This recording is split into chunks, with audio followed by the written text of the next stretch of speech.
दोस्तों, यह romantic story का नेक्स्ट पार्ट है। आपको स्टोरी पसंद आ रही है तो कमेंट में बताइए, लाइक कीजिए और चैनल सब्सक्राइब नहीं किया तो प्लीज़ सब्सक्राइब कर दीजिए। चलिए दोस्तों, स्टोरी स्टार्ट करते हैं। मित्तल हॉस्पिटल।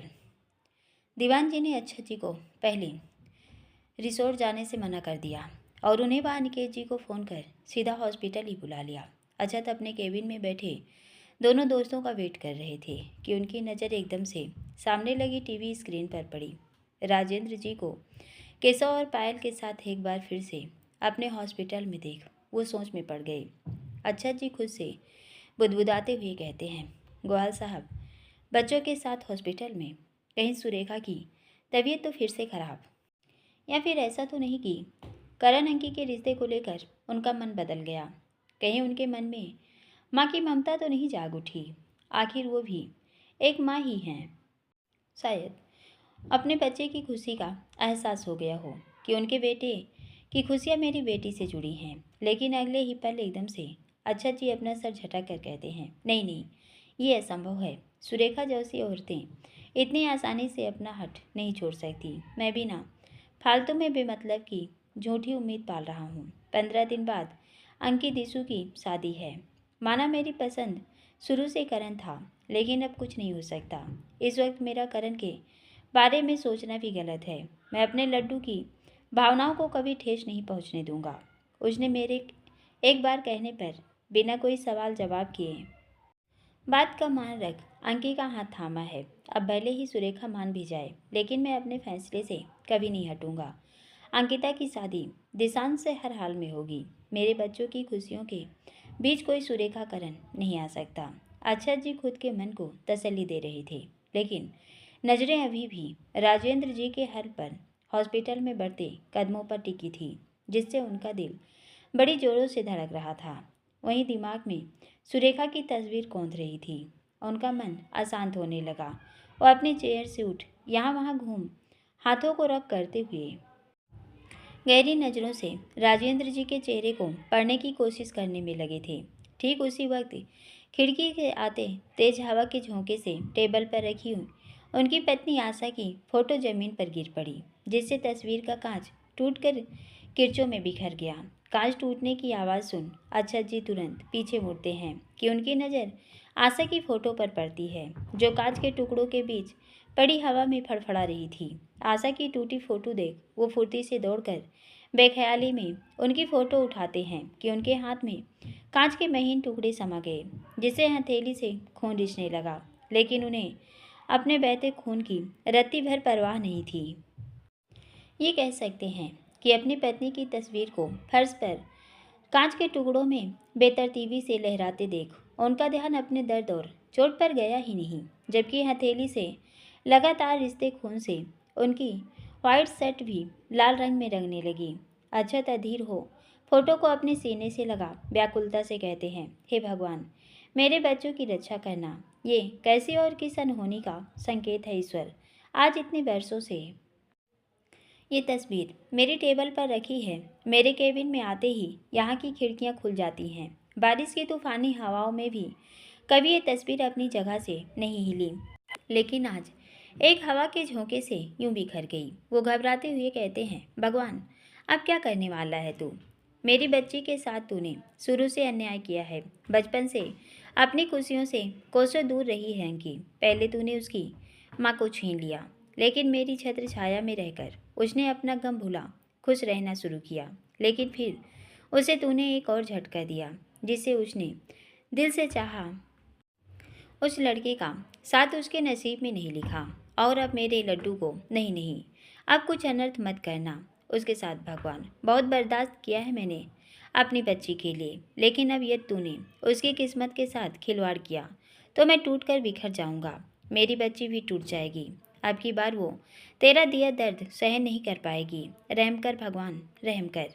मेरी बच्ची से उसकी खुशियाँ मत छीन। अक्षत व्याकुल हो तस्वीर को सीने से लगा। हताश से कभी टीवी स्क्रीन को तो कभी आशा की फ़ोटो को देखने लगे। इधर राजेंद्र जी केशव पायल के साथ जैसे ही हॉस्पिटल में एंटर हो लिफ्ट की ओर बढ़े, ठीक उसी वक्त दिशांत का ओटी से बाहर आना हुआ। पायल की नज़रें जैसे ही दिशांत पर पड़ी, वो अचानक से अपने पापा का हाथ छोड़ सर झुका नीचे बैठ अपनी सैंडल की स्ट्रिप में उलझते हुए मुंह बनाकर कहती है, ओह गॉड, इसे भी अभी टूटना था। पापा भाई आप चलिए, मैं अभी इसे ठीक करके आती हूँ। राजेंद्र जी पायल को देख पीछे मुड़कर कहते हैं, क्या हुआ पायल बेटा?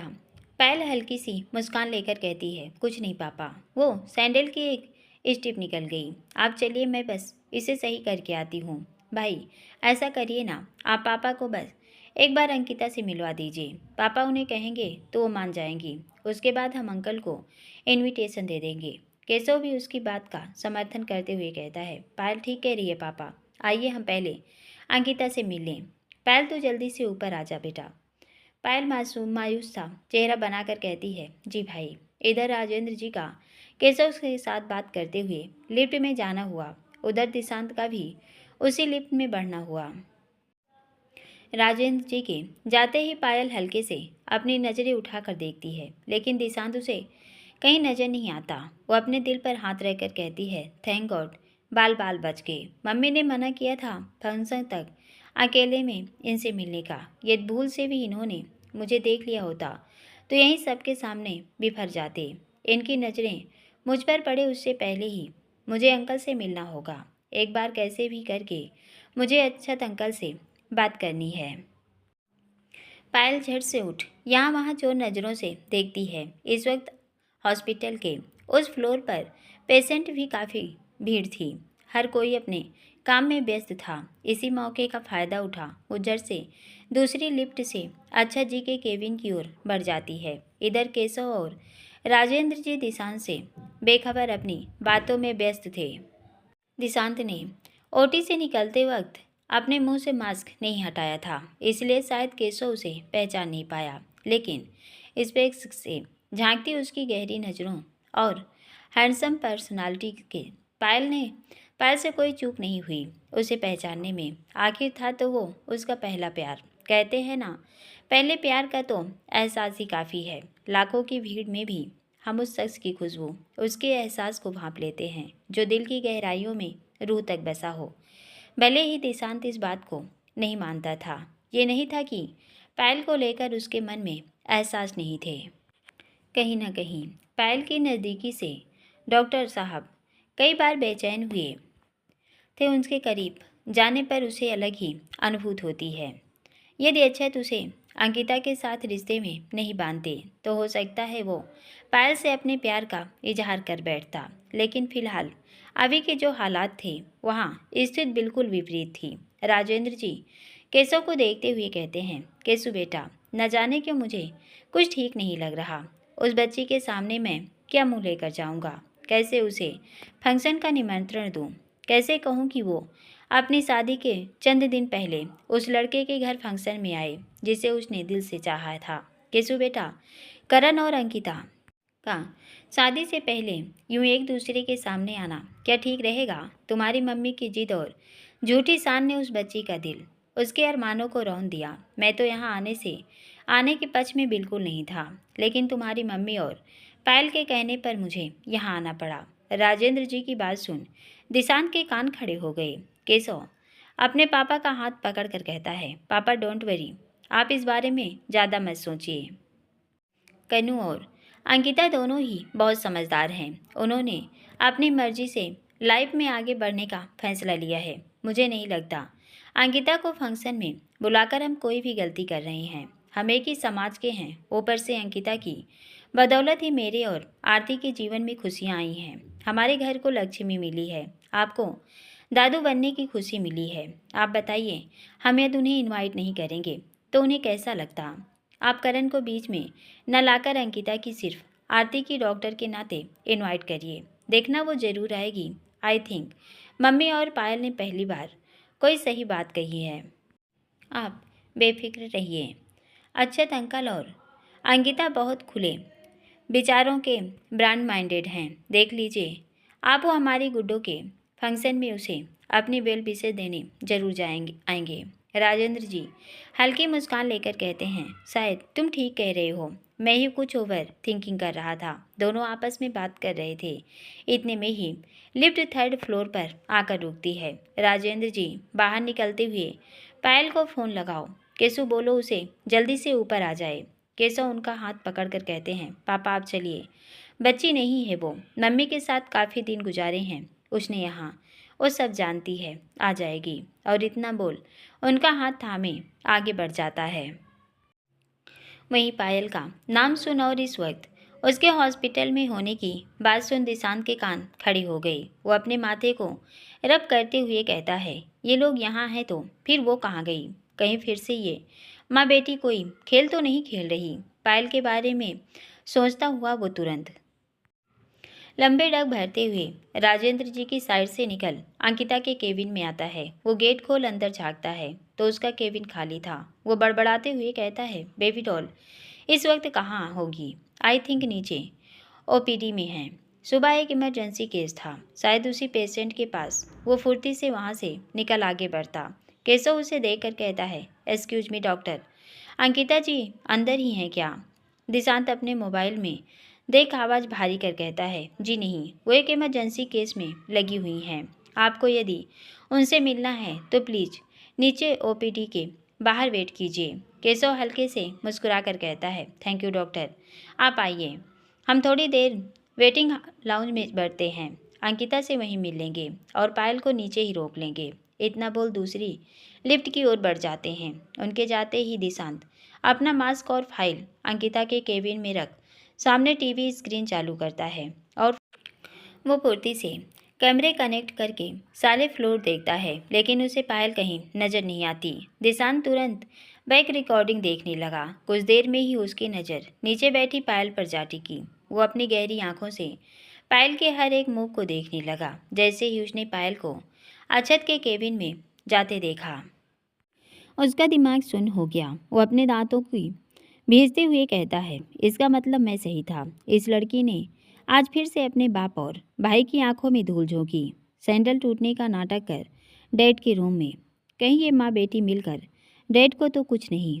ओह सीट, मैं ऐसी गलती कैसे कर बैठा? वो भागते हुए बाहर आता है और अक्षत के केबिन की ओर दौड़ता है। दूसरी तरफ पायल अक्षत के केबिन के बाहर आकर पूरे फ्लोर पर एक सरसरी निगाह डालती है और केबिन का गेट नॉक करती है। 2-3 बार उसने बाहर से नॉक किया, लेकिन जब अंदर से उसे कोई प्रतिक्रिया नहीं मिली तो वो अपने हाथ से गेट पुश करती है, जिससे थोड़ा सा गेट खुल जाता है। वो धीरे से अपना मुंह डाल पूरे केबिन में नज़रें दौड़ाते हुए कहती है, हेलो अक्षत अंकल, आप।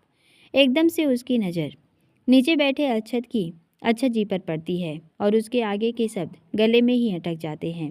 अक्षत को यूं बदहवास सा जमीन पर कांच के टुकड़ों के बीच बैठे हुआ उनकी हथेली से रिश्ते खून को देख उसकी सांसें अटक गई। उसे एक पल समझ ही नहीं आया कि वो क्या करे, लेकिन तुरंत ही वो खुद को संभाल गेट खोल भागते हुए अंदर आती है और अक्षत के पास जमीन पर बैठ उनका हाथ पकड़ बेचैनी से कहती है, अंकल क्या हुआ आपको? ये चोट कैसे लगी? देखिए कितना खून निकल रहा है, उठिए आप यहाँ से। पायल की आवाज़ सुन अक्षत जी अपनी व्याकुल नज़रों से हताश से उसके चेहरे को देखते हैं और पायल का चेहरा सुरेखा की छवि खो जाती है। पायल की हेजल आंखें बिल्कुल सुरेखा की तरह ही थी। वो एकदम उसकी आंखों को देखने लगे। अक्षत को यूं खोए देख पायल उनको हिलाते हुए कहती है, अंकल आप मेरी बात सुन रहे हैं ना? देखिए अपना हाथ, कितना खून बह रहा है। प्लीज उठिए और सोफे पर चलकर बैठिए, मैं अभी अंकिता को बुलाती हूँ। वो खुद खड़े हो अक्षत के दोनों हाथ पकड़ उन्हें उठाने के लिए उनकी तरफ झुकती है। इतने में ही दिशांत का अंदर आना होता है। इस वक्त पायल की पीठ दिशांत की तरफ थी। अक्षत जी की जमीन पर बैठे टेबल के पास कांच के टुकड़े बिखरे, उनके हाथ से बहते खून और पायल को अक्षत का हाथ पकड़े देख दिशांत का दिमाग पूरी तरह गर्म हो गया। वो गुस्से से आग बबूला हो तीर की तरह अंदर आकर झटके से पायल का हाथ पकड़ उसे अपनी तरफ खींच दीवारों की तरफ पुश करके गुस्से से दांतों को भींचते हुए कहता है, हाउ डेयर यू, तुम्हारी हिम्मत कैसे हुई मेरे डैड के साथ इतनी घटिया हरकत करने की?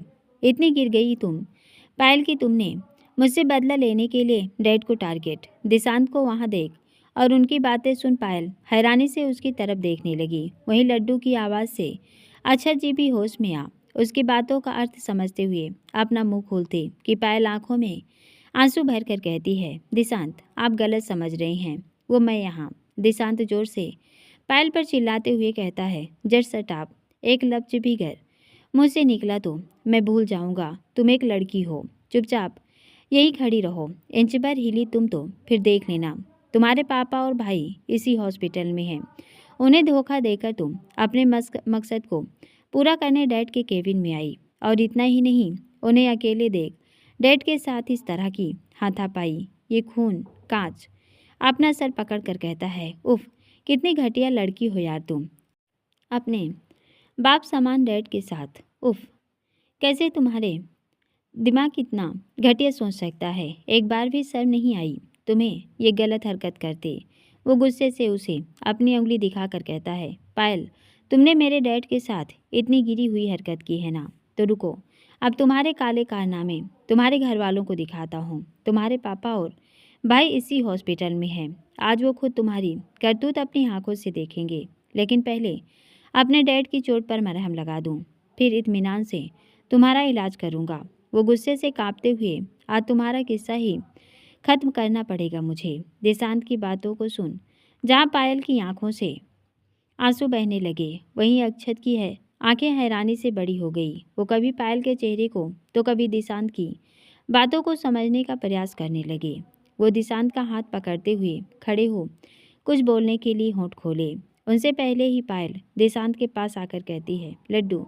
उसने पहली बार दिशांत को इस नाम से पुकारा, जिसे सुन डॉक्टर साहब का गुस्सा अपने आपे से बाहर हो गया। वो उसकी ओर मुड़ उसका गला पकड़ कर कहता है, हिम्मत कैसे हुई तुम्हारी ये नाम लेने की, किसने अधिकार दिया तुम्हें, बोलो किसने।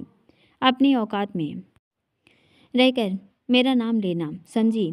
गैरों के लिए मैं सिर्फ डॉक्टर दिशांत हूँ, मुझसे रिश्ता जोड़ अपना बनने की कोशिश मत करो। तुम जैसी गिरी हुई लड़की के मुंह से लड्डू सुनना भी पाप है मेरे लिए। अब यदि एक शब्द भी तुम्हारे मुंह से, पायल रोते हुए अपने को छुड़ा कर कहती है, आप गलत समझ रहे हैं दिशांत, जो आपने देखा वो गलत है, मैंने कुछ। दिशांत हाथ के इशारे से उसे रोक गुस्से से दहाड़ते हुए कहता है, चुप एकदम।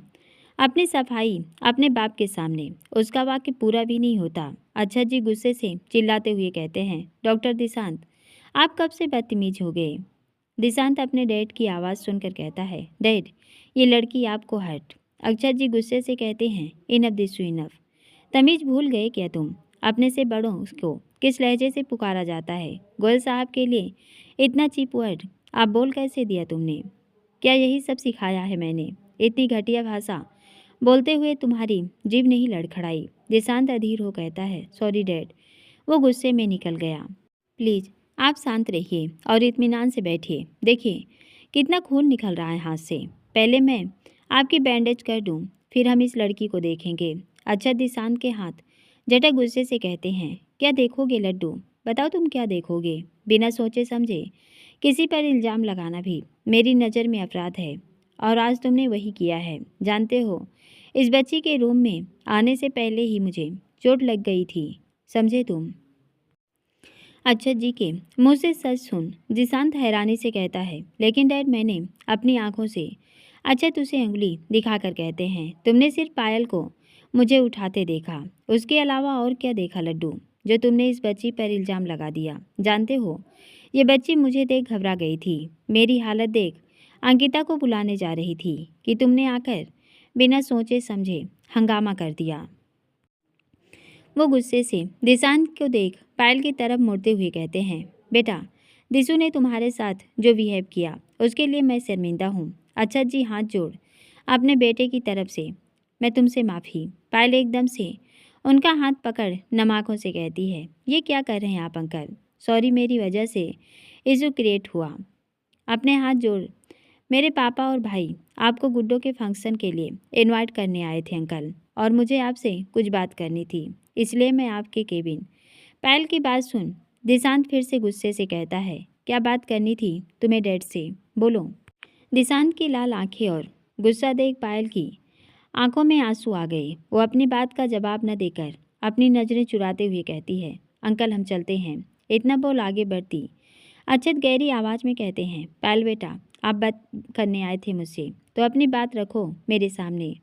बोलो बच्चे क्या कहना चाहती हो। पायल नम स्वर में कहती है, कुछ नहीं अंकल, वैसे भी अब बहुत देर हो गई, मैंने सब कुछ उस ऊपर वाले पर छोड़ दिया है, वो जो करेंगे सब अच्छा होगा।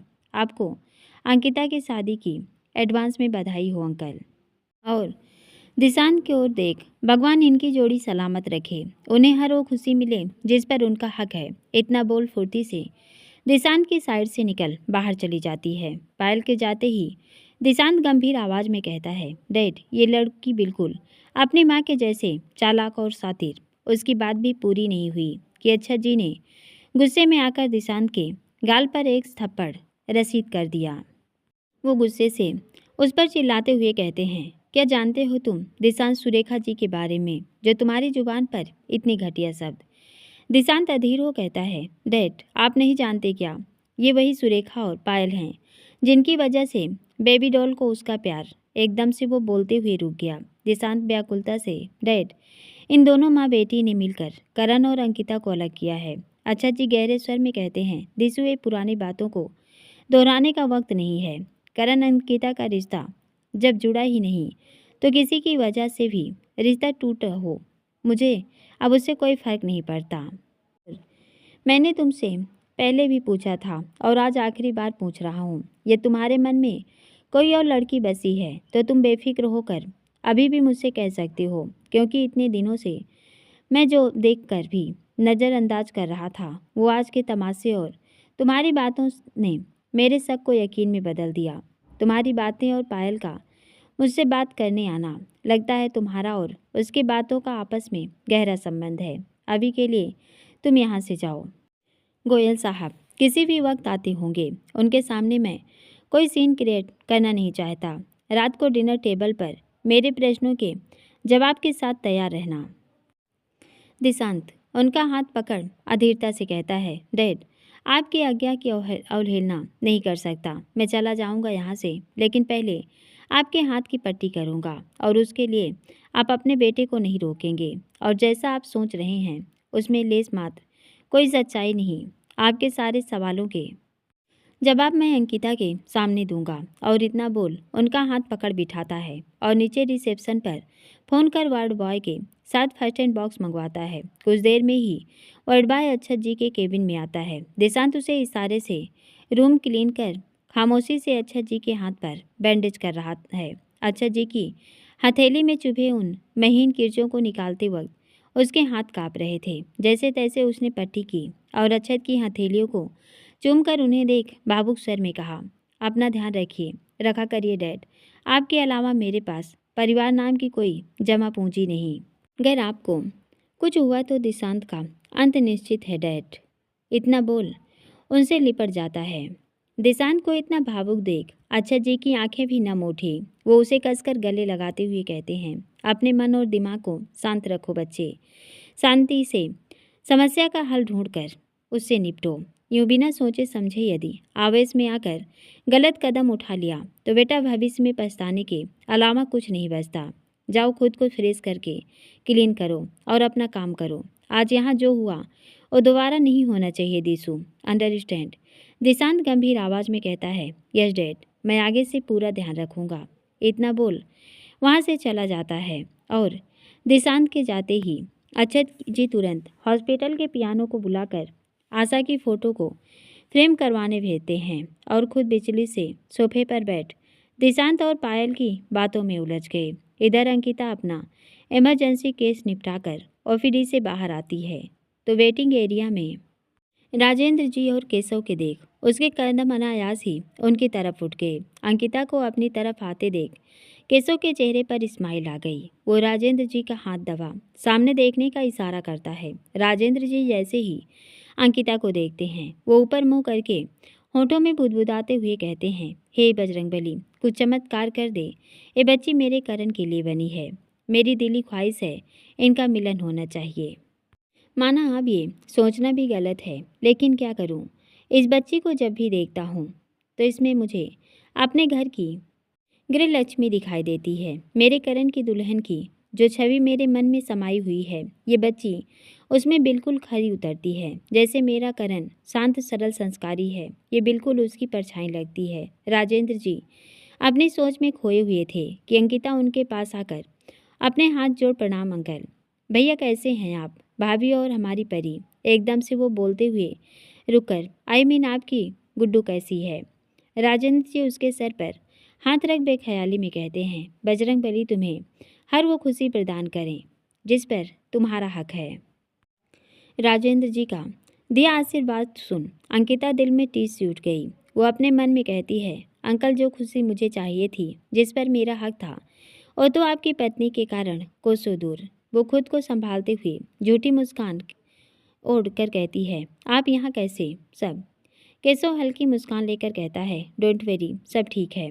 एक्चुअली आज हम यहाँ आपको और अंकल को गुड्डा के नामकरण के संस्कार में इनवाइट करने आए हैं। अंकिता कुछ बोलने को होती है कि केशव उससे पहले ही कहता है, अंकिता मैं और आरती कोई बहाना नहीं सुनेंगे आपका। मानता हूँ आप अपनी शादी की तैयारी में व्यस्त हैं, बट थोड़ा सा समय निकाल गुड्डा को वेल विशेस देने आएंगी तो मुझे खुशी होगी। केशव का इतना स्नेह भरा निमंत्रण सुन अंकिता हल्की मुस्कान लेकर कहती है, भैया आपको निराश नहीं करेंगे। मैं पापा और दिशु के साथ जरूर आऊँगी। पापा अपने केबिन में होंगे, आप मिल लीजिए उनसे। मैं चलती हूँ, आधे घंटे बाद एक ऑपरेशन है, ओटी चेक करना पड़ेगा। राजेंद्र जी उनके सर पर हाथ रखकर कहते हैं, बिल्कुल बेटा जी, पहले काम जरूरी है, आपका इंतजार रहेगा। इतना बोल केशव के साथ अच्छा जी के पास चले जाते हैं। अच्छा जी अपने केबिन में बैठे राजेंद्र जी का इंतजार कर रहे थे। जैसे ही वो नॉक कर अंदर आते हैं, अक्षत अपनी जगह से और चेहरे पर मुस्कान ओढ़ कर कहते हैं, गोयल साहब आप यहाँ प्लीज अंदर आइए। केशव अंदर आकर अक्षत को प्रणाम करता है। वहीं अक्षत जी राजेंद्र जी से आकर मिलते हैं और उन्हें बैठने का इशारा करते हैं। बैठिए गोयल साहब। राजेंद्र जी उनके पास बैठते हुए कहते हैं, और मित्तल साहब कैसे हैं आप? अक्षत जी हल्की मुस्कान लेकर कहते हैं, हमेशा की तरह फिट एंड फाइन गोयल साहब, बस अभी अंकी की शादी की व्यस्तता कुछ ज़्यादा है। अब समय ही कितना बचा है, उसी की तैयारी में लगे हैं। अभी उसी सिलसिले में दीनू अनु के साथ निकलना है। अंकिता की शादी की बात सुन राजेंद्र जी के मन में हुक सी उठने लगी। वो बड़ी मुश्किल से खुद को कंट्रोल कर रख कहते हैं, ओह तो फिर आपका ज़्यादा समय नहीं लेंगे। इतना बोल उनके आगे कार्ड रखते हुए, मेरी पोती के नामकरण का छोटा सा फंक्शन है, अगर आप अंकिता बिटिया के साथ बच्ची को आशीर्वाद देने आएंगे तो हमें खुशी होगी। अच्छा जी कार्ड लेते हुए कहते हैं, गोयल साहब पक्का वादा तो नहीं कर सकता, आप मेरी व्यस्तता तो जानते हैं, लेकिन मैं अपने बेटे दिशांत और अंकी को ज़रूर भेजूंगा। राजेंद्र जी खड़े होकर कहते हैं, जी शुक्रिया मित्तल साहब, लेकिन फिर भी गुजारिश है आप थोड़ा सा समय निकाल शरीफ होइए। अच्छा जी हल्की मुस्कान लेकर कहते हैं, जी पूरी कोशिश करूँगा, आप बैठिए मैं कॉफ़ी। राजेंद्र जी मुस्कुराते हुए कहते हैं, मित्तल साहब काफ़ी ड्यू रही, फुर्सत से बातों का लुत्फ उठाते हुए कॉफ़ी क्या नाश्ता भी करेंगे, लेकिन आज के लिए माफ़ी, आपका इंतज़ार रहेगा। दोनों एक दूसरे से मिलते हैं और राजेंद्र जी केशव के साथ निकल जाते हैं मित्तल मेंशन। इधर लंच के समय कृष्णा रमेश के साथ देव सेजल का खाना लेकर उनके कमरे को नॉक करती हैं। देव सेजल को ढंग से बेड पर लेटा गेट खोलता है तो कृष्णा को देखकर कहता है, मम्मा आप और ये सब क्या? कृष्णा अंदर आते हुए कहती हैं, बेटा लंच का टाइम हो रहा है, दोनों खाना खाओ फिर आराम करना। सेजल बेटा ठीक तो हो तुम? कृष्णा को अपने कमरे में देख सेजल अपना गाउन सही करते हुए कहती है, मम्मा ये आप क्या कर रही हो? हम नीचे आ जाते, आपने क्यों तकलीफ? कृष्णा सेजल को प्यार से कहती हैं, बेटा बच्चों के काम करने से उन्हें खाना खिलाने से माँ को तकलीफ कब से होने लगी? नो फॉर्मेलिटी, बच्चे आराम से बैठो, माँ हूँ तुम्हारी सास नहीं, समझी? सेजल मुस्कुराकर जी मम्मा। देव भी कृष्णा के पास आकर उनके कंधे पर सर रख बैठ जाता है और उनके गले में बाहें डालकर कहता है, मम्मा आपका बेटा हूँ मैं, अच्छे से जानता हूँ आप कुछ कहना चाहते हो, आपको सोचने की ज़रूरत नहीं है मम्मा, आप बोलिए क्या बात करनी है आपको सेज से। कृष्णा जी देव का हाथ अपने होठों से छूकर कहती हैं, सच में तू अपनी माँ को उससे भी ज़्यादा जानता है। सेजल बेटा मेरी एक रिक्वेस्ट है तुमसे, ज़बरदस्ती नहीं है बच्चे, ये तुम्हें। देव उनके बीच में रोककर, मम्मा आप सीधा आदेश दीजिए।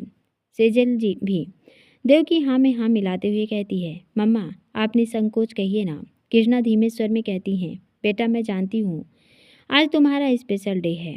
देव ने शाम की पार्टी में तुम्हारे पहनने के लिए ज़रूर कुछ यूनिक ड्रेस खरीदा होगा, लेकिन बेटा मेरी और तुम्हारे पापा की ख्वाहिश है तुम आज के दिन अपना वही शादी का जोड़ा पहनो जिसमें तुम्हारे फेरे पड़े थे।